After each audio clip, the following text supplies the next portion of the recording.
Good morning.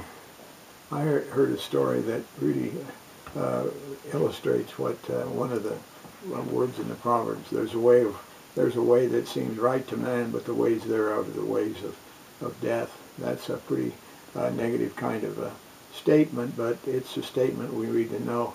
And it's a story about a Second World War pilot. He got into the Air Force, and when he got in, he was taking his training, and when they sat his instructor and he sat down in the airplane, the instructor said, "Now I want you to look at this instrument panel. This can either kill you or save you. It's up to you.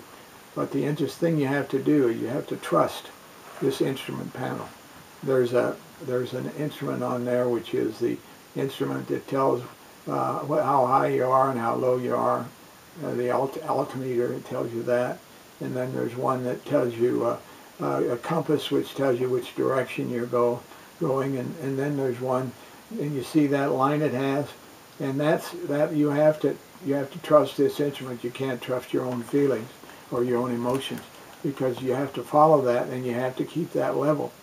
And he said, if you don't trust your instrument panel, you're going to die. If you trust your feelings and what you think you ought to do, it's not going to work. You got to trust the instrument panel. And so somebody said to him, that was interviewing him, said, "Well, what about you? Did you ever have a problem like this?" He said, "Yeah, one time," he says, "I was flying in the dead of night, and he says, as I was flying, I got this feeling that that I wasn't things weren't right, and I wasn't flying right."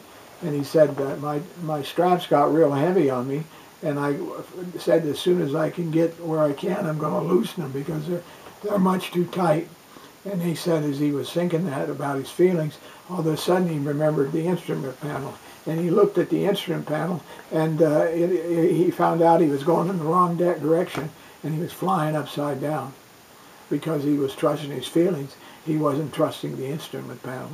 And so he said he quickly made the adjustments and followed the compass and followed the instrument that told him to stay on a straight line. And so it is with us. If we're going to trust our feelings and we're going to trust our emotions, we're going to find ourselves in big trouble. There are principles and ideas and things that we need to practice. We know what they are. We've heard them many, many times. But we don't always want to do that. We want to trust our feelings and trust our emotions. And we can't do that. We have to trust the instrument. And God's given us an instrument. It's called the Holy Scripture. And I think we need to do some more looking at it and begin to trust it more. I'm praying that I can do that, and I'm praying the same for you this morning. God bless you.